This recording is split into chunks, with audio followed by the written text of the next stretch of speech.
Kapan ulama itu disebut ulama dunia? Jika dia menyamakan dakwahnya dengan bisnis. Ulama itu lafaz plural, lafaz jamak dari alim. Di Quran ada lafaz alimun, ada ulama. Guru saya almarhum Kiai Ali Mustafa Yaqub membedakan alimun ini orang yang alimnya biasa aja, sedangkan ulama kealimannya sudah masuk ke dalam qalbunya. Makanya dalam surat Fatir disebutkan innama yakhshallaha min ibadihil ulama. Yang benar-benar takut kepada Allah hanya, ini pakai hanya disebut ulama. Tapi di Quran surat Yunus juga ada ala inna awliya Allah la khawfun alaihim wa la hum yahzanun. Jadi dibedakan antara awliya dan ulama. Kalau ulama hanya takut kepada Allah, sedangkan awliya tidak ada galaunya, tidak ada gelisahnya, tidak ada kesedihan berarti di dalam dirinya. Kenapa bisa berbeda? Ada lagi yang di bawah ulama, yaitu tadi alimun. Di bawahnya muta'allim, orang belajar. Di bawahnya baru jahilun, orang jahil. Jadi jahil, muta'allim, ngaji, ya, yang hadir malam ini level 2 minimal. Sebagian ada yang alimun, sebagian ada yang ulama. Semoga sebagiannya ada juga yang aulia. Amin ya rabbal. Ini level-level orang berilmu kepada Allah. Orang jahil ini juga terbagi 2. Jahilun la yadri annahu jahilun, kata Imam Ghazali. Ada orang jahil nggak sadar dia jahil, maka dia mengomentari orang alim, suka menjelek-jelekkan orang alim, iri dengki kepada orang alim, berprasangka kepada orang alim. Kalau isi otaknya fulus, dia lihat ada majelis begini, apa yang dia bayangkan? Syifaul Qulub dapat duit jamaah berapa tuh? Itu yang ceramah dapat honor berapa tuh? Itu kalau otaknya si jahil ini fulus. Kalau otaknya popularitas, waduh, ini si ustadz ini cari popularitas ini. Syifaul Qulub nih kok ngundang-ngundang yang ustadz yang di YouTube mulu. Padahal ada kiai-kiai kampung. Semuanya salah sama dia. Semuanya salah. Ini jahilun la yadri annahu jahilun. Mereka ini yang disebut hasud. Orang yang hasad tapi tambah wawnya. Dia tidak hanya hasad dalam dirinya, tapi juga menghasut orang lain supaya sama dengan dirinya, lalu menghukumi orang lain seperti dirinya. Nah, na'udzubillah min hadzal jahl. Kita minta ampun kepada Allah, berlindung, semoga Allah jaga saya dan kita semua dari kejahilan ini. Jangan bayangkan, anggap saja itu kita. Ada jahil yadri annahu jahil. Ada orang jahil sadar dia jahil. Orang ini naik ke level 2. Dia jadi mau ngaji. Yang paling ribet itu orang yang ilmu nanggung tapi merasa ilmunya lebih. Sudah jadi ustadz, udah nggak mau ngaji, udah nggak mau duduk bersama santrinya. Ini yang repot. Orang-orang seperti ini ilmunya mentok dengan apa yang dia baca. Karena dia merasa tinggi, ilmunya tidak akan nambah. Karena kolbu hanya akan bertambah ilmunya jika dia merendah. Dan makhluk yang paling merendah kolbunya adalah baginda Nabi Muhammad SAW. Itu sebabnya baginda Nabi Muhammad SAW setiap detik per detik ilmu masuk ke dalam kolbunya. Cuma tidak semua ilmu mesti dia kalamkan. Ada ilmu yang dia bagi kepada orang tertentu, tidak dia bagi kepada yang lain. Hadis Imam Bukhari dikalamkan oleh Sayyidina Abu Hurairah radhiyallahu taala anhu. Nabi mengajarkanku 2 goni, 2 karung. Satu aku ajarkan, satu jika aku ajarkan, putuslah leher ini. Ternyata berat tidak berat itu tergantung persepsi dan tergantung ciri-ciri, kata Ibnu Athaillah As-Sakandari. Allah izinkan engkau berbicara kalamu dipahami orang. Maka saya berdoa setiap selesai,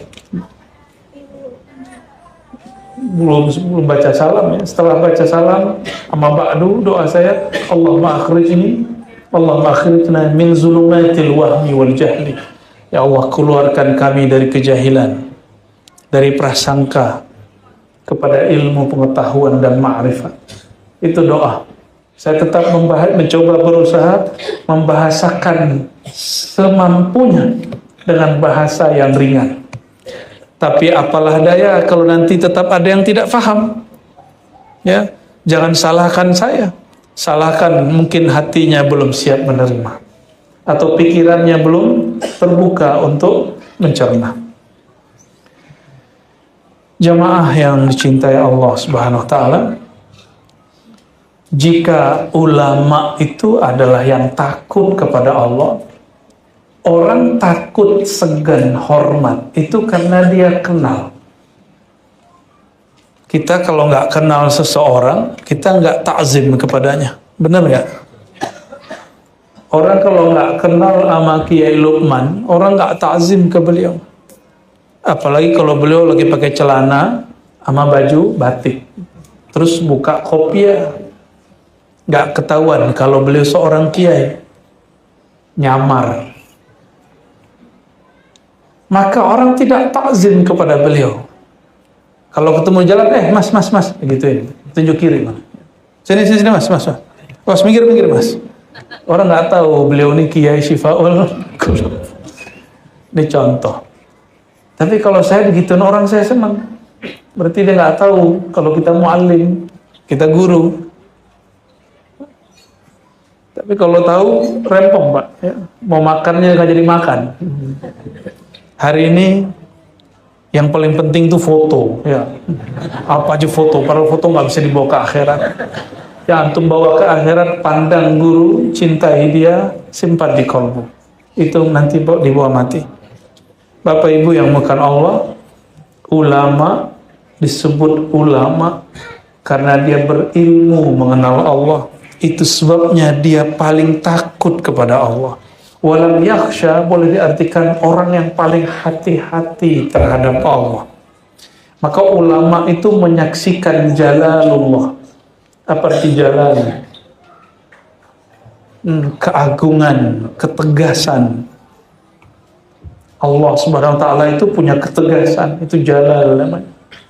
Sedangkan aulia menyaksikan rahmatullah, kasih sayang Allah. Kasyafnya kasyaf dalil. Tersingkap bagi dia ilmu mengenai dalil. Dalil itu artinya petunjuk. Kalau aulia, kasyafnya bil madlul, mengenal yang disebutkan di dalam dalil. Maka ulama masih berkecimpung dengan mana dalilnya. Ini dalil sahih, tidak sahih. Surat ayat sekian, hadis riwayat fulan. Itu kalau ulama. Emang begitu tugasnya. Kalau aulia, di atasnya lagi. Jika ada dalil, apa hakikat isi dalil itu? Jika ada kalam, ala bidzikrillah tatma'innul qulub, ini dalil. Ketahuilah hanya dengan menyebut nama Allah, hati menjadi tenang. Kalau aulia langsung praktek. Ayo kita zikir, tenang nggak kolbunya? Jika ada orang zikir kolbunya tidak tenang, berarti kolbunya belum kenal dengan nama yang dia sebut. Nah, orang alim itu kenal dengan nama yang dia sebut. Kenal nama. Kalau aulia kenal yang punya nama, itu lain lagi Pak. Beda ya? Beda. Lalu kalau masuk ke ulama dunia dan akhirat, berarti kita turun di level berapa tadi? Ada jahil, ada muta'allim, santri, ada alimun, orang yang intelek, ada ulama yang sudah masuk ke dalam kolbunya. Kalau aulia itu orang-orang ahli ruh. Jadi apa beda ulama dengan aulia? Ulama itu ahlul qulub, sedangkan aulia ahlul arwah. Beda, ya. Apa yang diketahui oleh ulama, alimun gak ngerti. Apa yang diketahui alimun, santri, muta'allim gak ngerti. Begitu juga naik ke atas, yang dikenal oleh para wali, kadang yang ulama pun gak tahu. Nah, tadi kembali lagi, kapan seorang ulama itu disebut su? Ini bukan bab politik. Dia gak tahu terus dia tolak. Ini ciri pertama ulama su. Dia nggak ngerti lalu dia tolak. Kalau nggak ngerti cukup katakan apa? La adri. Ini kalam seorang wali kutub di zamannya, imam mazhab di zaman salafus saleh, guru ahli hadis yang pertama mengumpulkan kitab yang menurut Imam Syafi'i paling sahih di zamannya sebelum ada Bukhari Muslim, yaitu Al-Imam Darul Hijrah yang bernama Imam Malik bin Anas. Imam Malik bin Anas radhiyallahu ta'ala anhu mengatakan, engkau mengaku tidak tahu, itu setengah ilmu. Kalau ada orang mengaku tidak tahu, berarti dia akan cari tahu. Tapi kalau ada orang semua yang dia tahu, dia gak akan pernah lagi mau duduk di majelis. Jadi mengaku tidak tahu itu bagian dari ilmu, nisful ilm. Tapi ingat, baru separuh ilmu, belum ilmu loh ya. Kalau semua hal nggak tahu, nah, itu namanya nabung separuh ilmu. Jamaah yang mulakan Allah, tidaklah aib orang ngaku tidak tahu, nggak aib. Tapi ciri-ciri ulama su berkalam, berkomentar untuk hal yang dia nggak tahu. Ulama ini juga sama seperti dokter spesialis, ada spesialis jantung, ada paru-paru, ada bedah, macam-macam. Ulama juga seperti itu, ada ulama ahli fiqih, dia tidak begitu menguasai ilmu aqidah. Tapi adakah dokter ngambil 2 spesialis, ada nggak? Ada ya, saya ketemu ada dokter ngambil 3 spesialis. Sama, ada ulama punya 3 spesialis. Di kemampuannya bisa memahami 3 ilmu sekaligus. Bisa, boleh. Di zaman-zaman dulu banyak ulama begitu. Namun tidak semua. Hari ini dokter itu cuma 1 bidang. Dia kalau ingin pakar, dia harus ngaji lagi di luar. Apa maksud saya berkalam begini? Kadang ulama ini kalau sudah dikiaikan orang, sudah 1 derajat duduk di atas orang seperti ini, sudah nggak mau lagi merasa tidak tahu. Jika ada pertanyaan semuanya mau dia jawab. Ciri-ciri orang-orang ulama su yang kedua, semua pertanyaan dia jawab. Orang nanya berpolitik, dia bukan ahli politik, dijawab. Ada yang protes, Ustadz. Wah, Ustadz mau diajar sama jamaah nih. Apa kata si jamaah? Islam tidak terpisah dari politik. Wah, yang ngomong siapa? Jamaah. Yang diceramahin siapa? Ustadz. Enggak ngaca dia. Enggak ngaca dia. Islam tidak terpisah dari politik. Betul, secara hukum Islam mencakup persoalan politik. Tetapi kecenderungan politik, partai politik gak ada urusannya dengan Islam. Maka disebut ulama su bukan berarti ulama partai A. Apa memang gitu kalau di sini? Kalau partainya B berarti dia ulama dunia. Kalau partainya C ulama akhirat. Ada nggak hadisnya?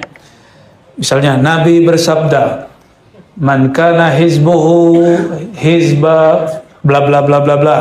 Siapa yang partainya partai A B C D, fahuwa min ulama'il akhirah.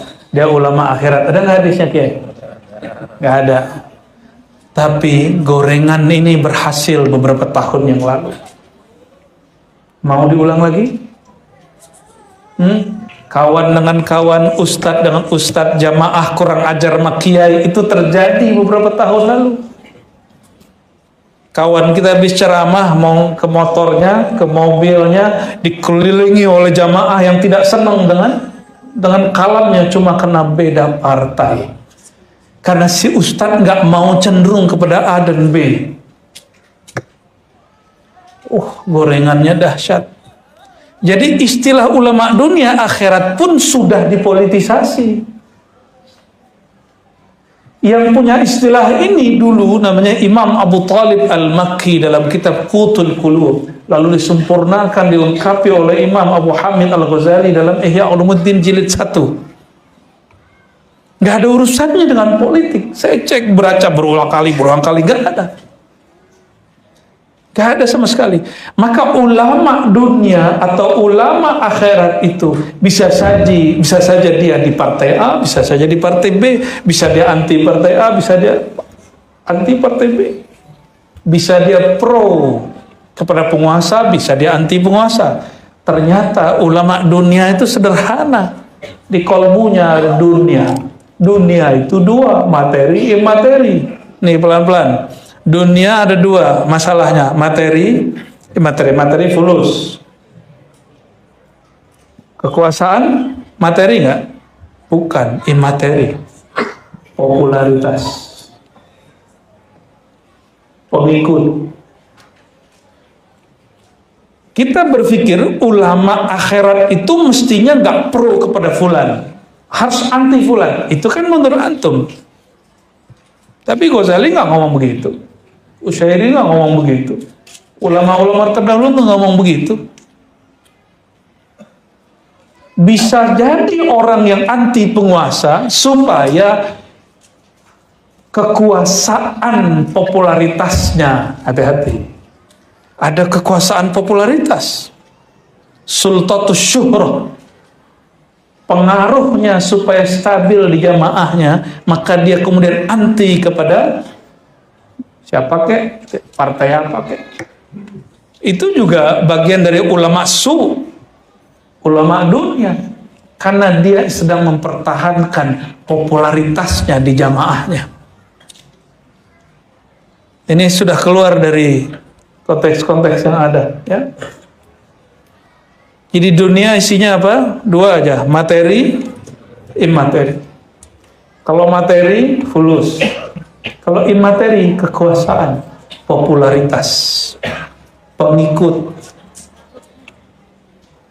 Takut ditinggal pengikut, lalu kemudian dia mengatakan, saya pro dengan fulan.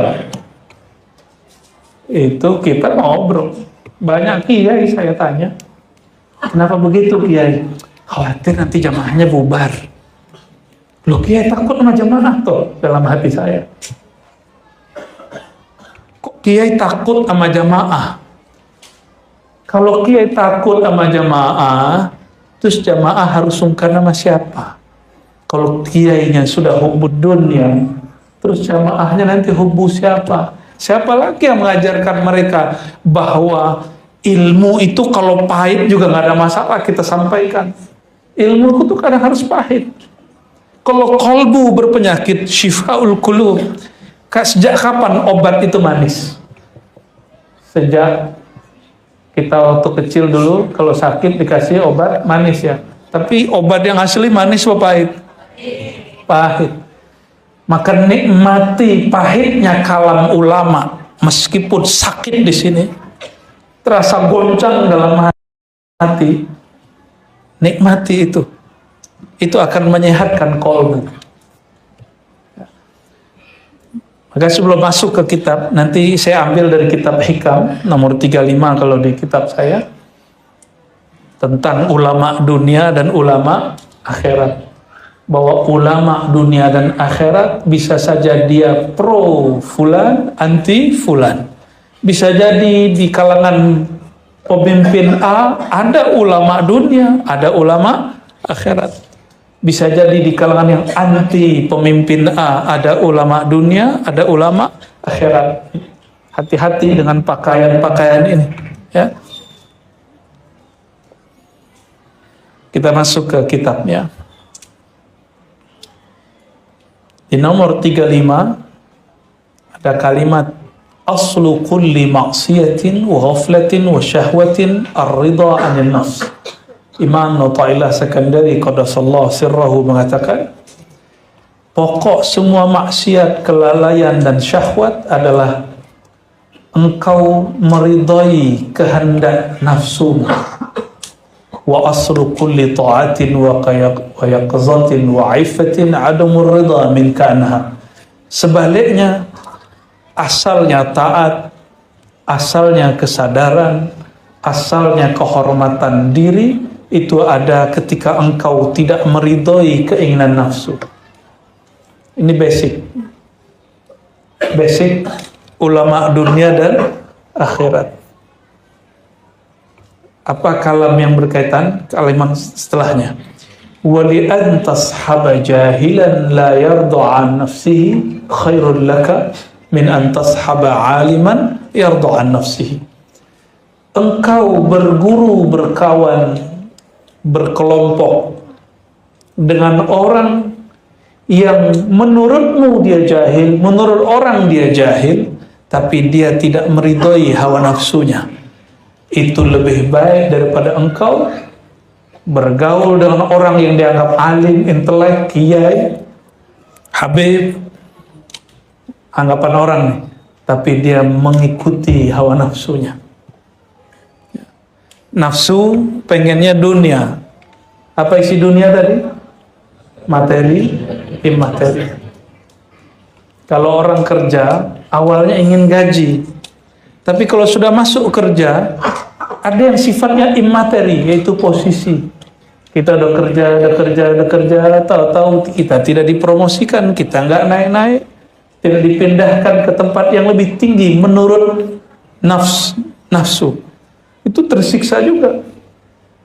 Coba tanya semua orang yang bekerja, yang dia mungkin pegawai, karyawan, mungkin dia pejabat, mungkin dia anggota TNI, Polri, sama semua. Saya juga pernah ngantor kok.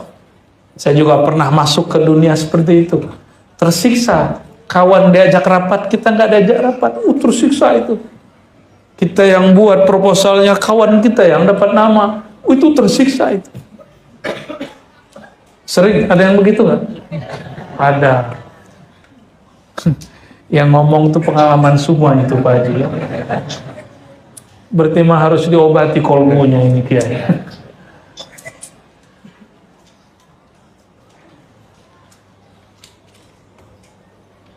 Jika demikian,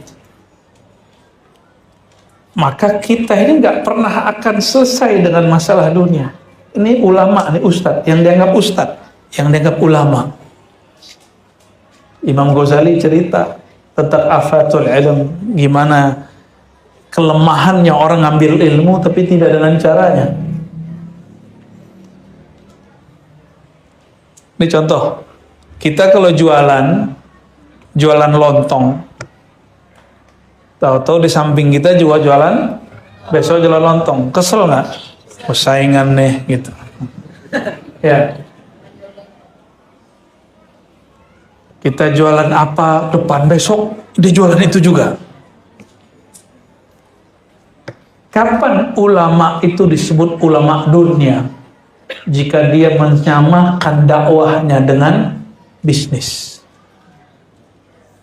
Dia buka pengajian, kawannya buka pengajian dekat itu, isi kajiannya sama. Apa kata dia? Kau nih lagi mau bersaing denganku ya.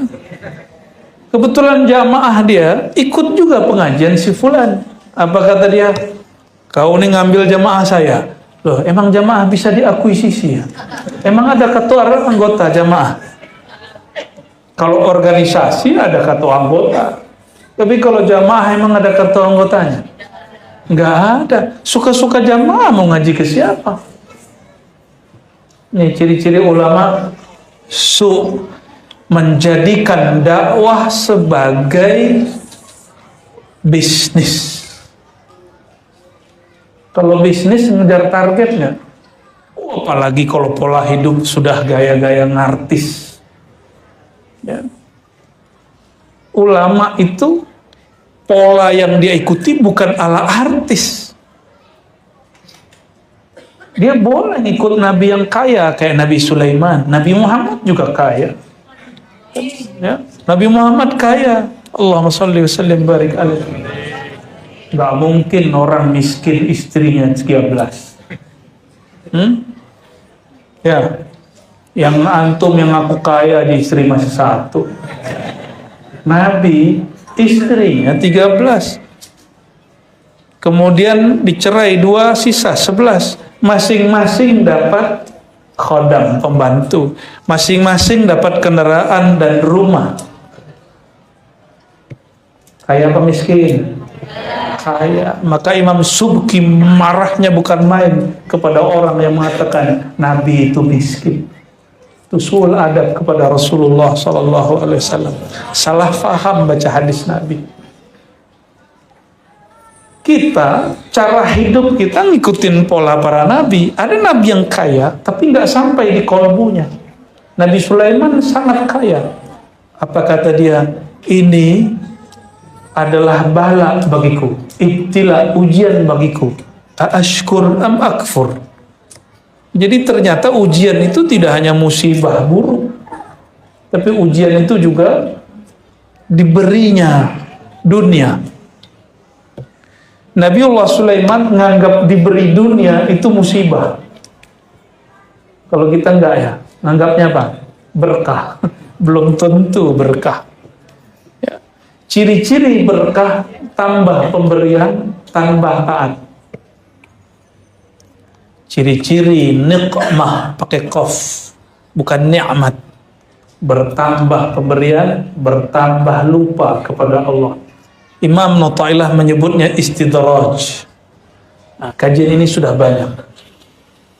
Jadi ulama ulama dunia, dia kemudian menilai taklim itu, ngajar dakwah itu dengan nilai materi, fulus. Ada yang agak naik dikit. Ustadz buat majelis, tapi tidak sowan ke dia. Apa kata dia? Hebat kau ya. Ini wilayah saya. Kayak beruang aja ya. Ini wilayah saya. Masuk sini harus izin. Kan yang ngomong begitu preman. Ada loh. Ini rahasia kita aja. Ada ulama preman. Hati. Tapi bukan kayak Lukman ya. Ulama preman itu gimana? Kalau ada ulama baru datang atau orang buka majelis baru, apa kata dia?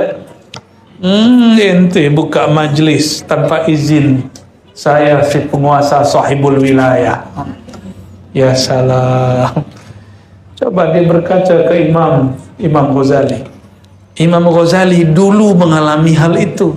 Dia nggak bisa tenang kalau ngeliat ada orang ngajar ilmu yang sama dengan dia. Awal-awal dia nggak bisa senang jika ada orang muridnya Ghazali ngaji ke orang itu. Dulu Imam Ghazali nggak senang, stres, iri dan dengki. Akhirnya karena dia ulama, mainannya dalil. Carilah dalil untuk menjelek-jelekan orang itu. Inilah ngerinya ulama dunia. Apa ciri berikutnya? Sudah dihitung belum berapa dari tadi? Ada yang nulis nggak? Aduh, ilmunya kayaknya sudah hebat, nggak ada yang nulis ya.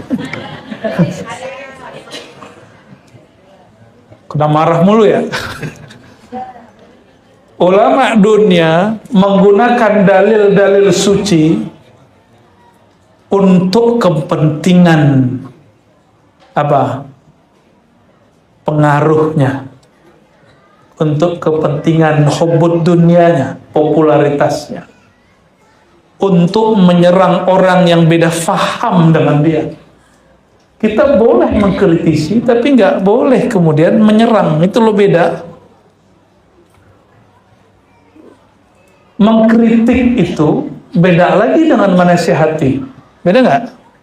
Sekarang itu umat nggak bisa bedain. Dia mencaci maki disebut menasihati. Dia menghujat disebut kritik. Sejak kapan menghujat itu disebut kritik? Mau nggak dikritik orang, Bapak Ibu? Di depan orang lain, mau nggak? Dikritik orang depan orang lain. Baper antum kalau nggak biasa. Mau nggak direndahkan orang di depan orang lain, mau nggak? Bawain ke diri kita. Kalau saya nggak ada masalah, Bapak Ibu. Saya memang rendah. Saya memang hina. Kalau ada yang mau hina, silakan. Ada yang mau caci maki, silakan. Nahnu abdun zalilun faqirun. Ya, kita memang hamba yang hina. Jadi apa ciri yang barusan? Ciri ulama dunia, dia gunakan dalil suci untuk apa? Menyerang orang beda faham. Intinya sederhana, untuk menjaga wilayah dia, untuk menjaga popularitas dia. Disinilah munculnya nanti panitia-panitia kebenaran. Di sini muncul nanti panitia surga neraka. Nanti muncul orang-orang yang merasa benar, pembela kebenaran, pembersih masjid. Saya nih tukang bersih-bersih masjid. Maksudnya apa? Tukang bersih masjid dari ahli bid'ah, dari ustadz-ustadz dol, mudil. Sesama aswaja loh, sesama ahlu sunnah nanti bakal begitu. Nanti ke depan ini akan tambah banyak orang-orang yang memposisikan dirinya dan mengangkat dirinya, mentahbis dirinya menjadi algojo masjid. Nanti tambah banyak orang begini. Ya, ini kita kalamkan sekarang, tunggu aja beberapa waktu ke depan. Mungkin besok sudah mulai ada. Ya, orang-orang yang kemudian merasa dirinya benar dan dia rasa orang lain, ustadz lain tidak benar, maka dia akan serang terus orang itu dengan dalil.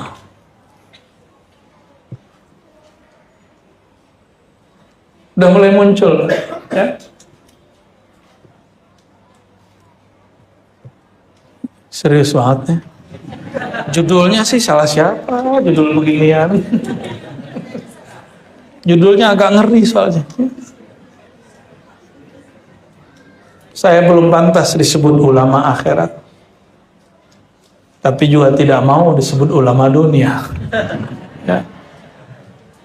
Kita sedang belajar menjadi orang yang takut kepada Allah, yang kenal Allah. Bahkan saya pun gak mau disebut ulama akhirat, walaupun gak ridho disebut dunia. Inginnya disebut ulama billah.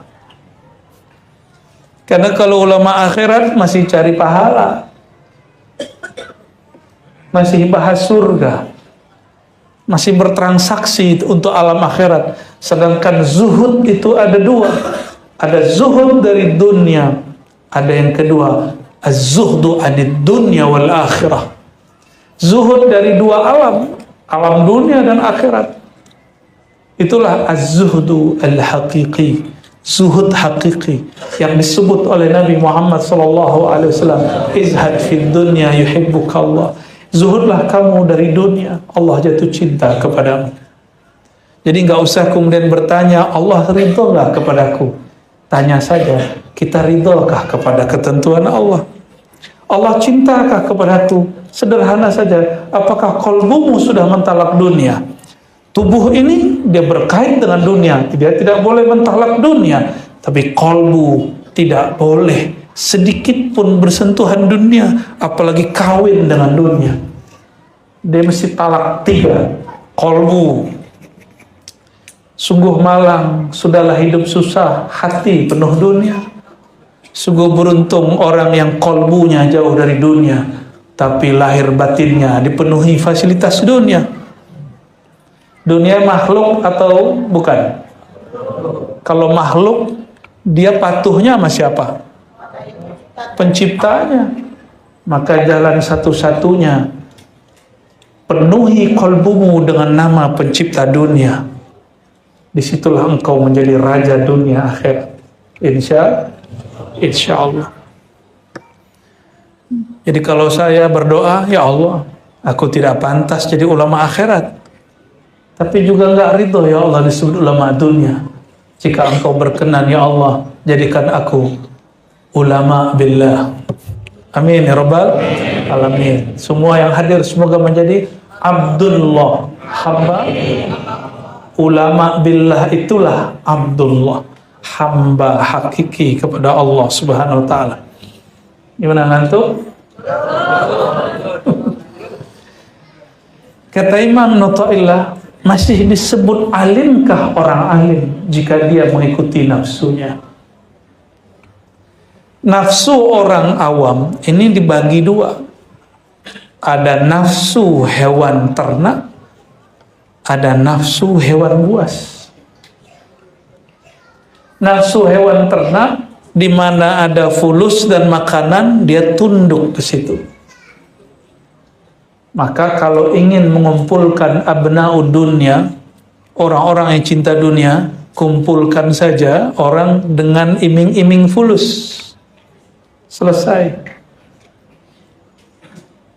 Tapi orang-orang abna'ul akhirah, orang-orang ahli akhirat, dia bukan karena angka-angka, tapi karena as-sawab indallah, balasan dari sisi Allah Subhanahu wa taala. Malam ini berkumpul bukan karena ada dana BLT kan? Enggak ya? Kan enggak ada bagi-bagi, bukan juga karena ada makan malam. Ya. Bukan karena mau makan malam, karena belum tentu juga panitia menyediakan makan malam. Tapi saya yakin yang hadir malam ini karena dimensi dirinya sudah masuk ke dimensi kolbu. Kolbu bukan makan nasi, bukan makan duit. Dia makan nama-nama Allah. Dia memakan nur Allah Subhanahu wa taala. Dia menyantap keindahan-keindahan ajaran Allah Subhanahu wa taala. Ya, ini husnuzon saya, semoga ya. Amin ya rabbal alamin. Biasanya setiap majelis itu ada aja orang penyusup. Penyusup itulah setannya manusia. Dia manusia tapi dalamnya setan. Yang dia cari cuma satu, nunggu kapan si ustadz salah ngomong. Serius. Itu setan manusia, Pak. Maka ciri ulama dunia yang berikut, dia hadir di majelis ilmu tapi jadi juri. Dia dengarkan kajian-kajian di sosial media tapi untuk mencari kesalahan. Itu cari ciri-ciri ulama ulama dunia. Kalau dia ulama akhirat, kata Imam Syafi'i, jika engkau ingin menasihatiku, nasihati aku 4 mata. Jangan nasihati aku depan orang lain. Jika engkau menasihatiku depan orang lain, jangan salahkan jika Muhammad bin Idris Syafi'i keberatan menolaknya. Malulah. Ya. Malulah pastinya. Ini Imam Syafi'i yang berkalam. Beliau sedang menyindir murid-muridnya sok pintar lalu mengkritisi di depan orang khalayak banyak. Dikira sok ilmiah. Dikira menjadi orang alim dengan begitu. Enggak. Orang yang arif bijaksana, dia mengkritisi dalam kesepian, kesunyian. Jika benarlah orang-orang ulama ini, dia mengkritisi, memberi nasihat, dia akan menasihati 4 mata. Atau dengan bahasa yang hanya dia dan orang yang dikritisi yang faham. Kalau benar dia ulama akhirat. Oh sekarang tuh enak, mau menghujat orang cukup buat channel. Ya, buat channel YouTube. Gampang sekarang. Gampang sekali ya. Maka saya minta ampun kepada Allah jika di dalam hati ada niat seperti itu. Ya. Nauzubillah min dzalik.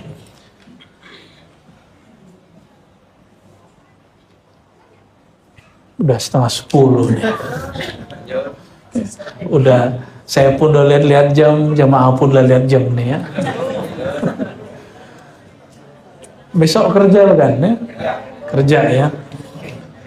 Tapi kalau kolbu kenyang, kerja besok juga nyaman ya. Insya Allah. Ulama akhirat itu dia tidak materi di sini. Maka di kolbunya hanya ada akhirat dan Rabbul akhirah. Akhirat dan Allah yang mengurus akhirat itu. Maka ulamaul akhirah hidup dia hanya ingin mencari ma'rifatullah dan ma'rifatul akhirah. Mengenal Allah dan mengenal hari akhirat. Tempat nanti bertemu Allah sesempurna mungkin. Kenapa akhirat ini jadi penting? Karena memandangnya di sana. Kalau bukanlah akhirat itu tempat memandang Allah, waktu untuk bersama Rasulullah, maka saya pun tidak merindukan akhirat. Jika bukanlah surga itu tempat untuk memandang wajhullah, maka saya tidak ingin masuk surga. Tapi karena surga itu tempat bersama Rasulullah, tempat nanti berjumpa dengan Allah, maka saya merindukan surga. Inilah makna kalam Allah. Wa basyiril ladzina amanu wa 'amilus shalihat anna lahum jannatin tajri min tahtiha al-anhar. Beri kabarlah orang beriman. Apa kabar gembiranya? Dan orang yang beramal soleh, surga itu ada fasilitas yang indah. Tapi nyamankah masuk rumah dihidangin makan, yang punya rumah tidak mau jumpa? Mau nggak? Masuk rumah dihidangkan semua makanan, diberi kamar, tapi sahibul bait tidak mau turun di lantai 2. Nyaman? Itu tersiksa lagi. Maka ahli-ahli surga setiap detiknya dia mencari jalan gimana bertemu Rasulullah, baru kemudian mereka bisa bertemu Allah Subhanahu wa ta'ala. Sungguh hebatlah Abu Darda dan Abu Zar ketika mengatakan salah satu dari mereka, wahai Rasulullah, betapa sedihnya kami, engkau nanti di sorga bagaimana, sedangkan kami di sorga rendah yang mana? Apa jawaban Nabi Sallallahu Alaihi Wasallam? Anta ma'aman ahbabta. Tenang wahai sahabatku, engkau akan membersamai siapa yang engkau cintai. Modal kita untuk menjadi bersama ulama al-akhirah cuma satu, kita mencintai mereka. Sebagaimana ulama akhirat mencintai Nabi Muhammad Sallallahu Alaihi Wasallam. Maka ulama kita sering mengatakan, nuhibbus salihin walasna minhum. Kita ini cinta orang soleh walaupun gak pantas disebut bagian dari mereka. Orang soleh itu bukan pakaian begini, bukan pakai rida begini. Ini kopi orang soleh nih? Ya, enggak. Ya, mungkin yang begini banyak maksiatnya. Ya. Mungkin yang pakai begini lebih banyak nafsunya, lebih liar syahwatnya, lebih cinta fulusnya. Sampai ada beberapa panitia ini ngadu, panitia yang undang kiai-kiai dari Jakarta. Saya nggak tahu kiai siapa yang dia maksud. Ya. Ustadz, kok ada ya kiai pas kami kasih honor dia ngomong segini doang. Ngeri Pak. Dunia perdakwahan ini juga ngeri. Segini doang. Tahu segini mas saya nggak datang. Mungkin saya jawab yang lain. Waduh, kayak sok sibuk dia. Sejak kapan dakwah mesti bertarif? Ulama itu ada kaidah, idza utita fala tarud. Jika engkau diberi, enggak boleh nolak. Kalau bahasa ustaz tidak ada doa nolak rezeki. Itu karena enggak hafal hadisnya aja. Saya hafal hadisnya.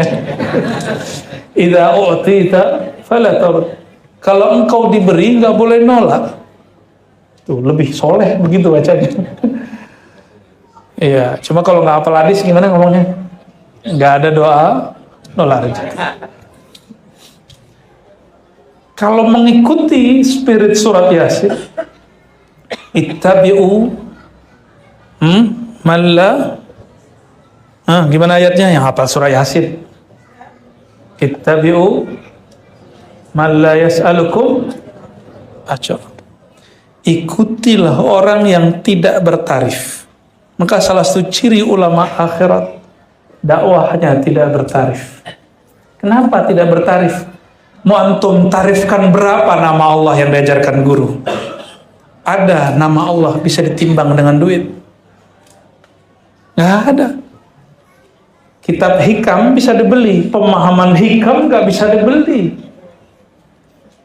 Buku zikir al-asmaul husna bisa diborong, 1 lusin 2 lusin, tapi pemahaman maknanya, makrifat membacanya nggak bisa dibeli.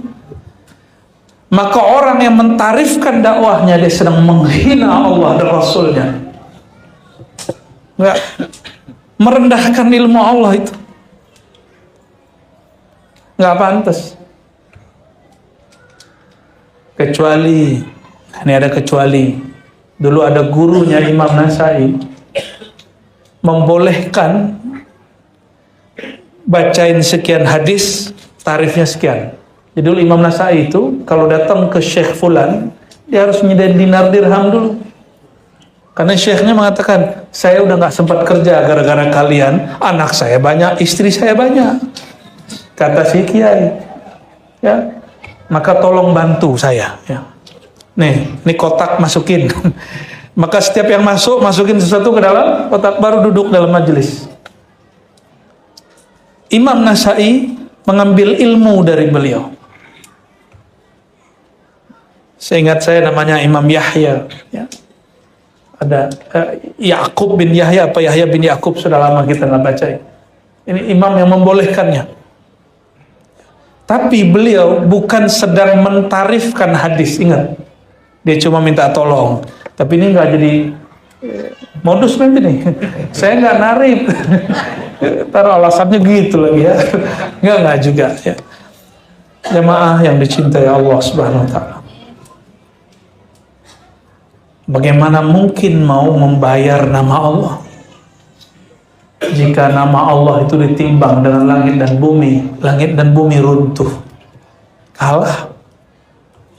Wala dzikrullah, ya, sungguh menyebut nama Allah, gimana ayatnya? Wala dzikrullahi akbar, sungguh menyebut nama Allah, apalagi yang punya nama akbar, lebih besar dari semua. Maka Nabi Musa dalam hadis yang sahih dan Hakim disebutkan itu berkalam kepada Allah, ya Rabb. Kan Nabi Musa ini gelarnya kalimullah. Ya Rabb, tolong ajarkan aku sesuatu yang istimewa. Lalu Allah mengatakan, Qul ya Musa la ilaha illallah. Bacalah wahai Musa la ilaha illallah. Apa kata Nabi Musa? Ya Rabb, la ilaha illallah dari zaman Nabi Adam juga ada orang pada tahu. Iblis juga tahu maksud Nabi Musa. Lalu Allah menjawab, ya Musa, jika engkau timbang lafaz la ilaha illallah yang ada lafaz Allahnya dengan langit dan bumi, maka langit dan bumi lebih ringan daripadanya. Lafaz Allah itu lebih berat daripadanya. Jadi kolbu kalau belum ada nama Allah, ketemu amplop, kalah dia. Itu dunia materi. Ada dunia pengikut. Ketemu jamaah bisa bentak ustadz, langsung takut, ciut ya. Saya husnuzan, ustadz kiai yang gak mau menyebut istilah kajiannya tasawuf, mungkin siasatud dakwah atau fiqhud dakwah, ya, fikih dakwah, supaya dakwahnya diterima. Tapi tidak sedikit mereka yang takut disebut zindiq, takut disebut sufi jahil, takut disebut sesat karena ngajarin tasawuf. Itu banyak, bener gak Kiai? Banyak sekali. Takut nanti dituduh kelompok sebelah mubtadi', ahli bid'ah. Akhirnya kalau nyebut nama Nabi Muhammad malu baca Sayyidina, karena nggak ingin disebut bermanhaj salah oleh kelompok sebelah. Ini terjadi.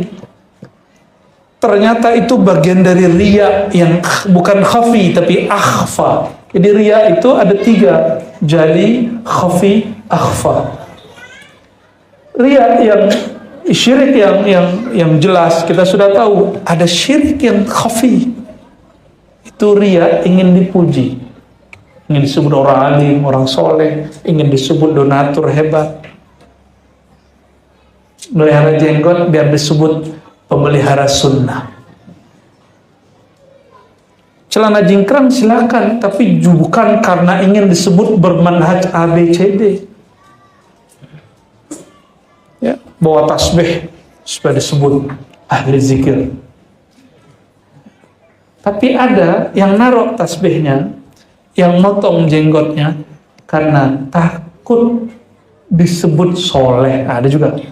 Itu namanya syirik akhfa. Syirik tapi lebih tersembunyi lagi. Takut direndahkan, takut dibuli. Kalau yang khafi ingin dipuji, kalau yang akhfa takut dicaci. Ini penyakit orang alim, ulama dunia, tapi itu sulit ngasih, sulit ngeceknya. Kenapa? Karena ini tidak bisa dilihat kasat mata. Dia bukan lagi khafi tapi akhfa, nggak ketahuan kecuali ahli qalbu yang tahu.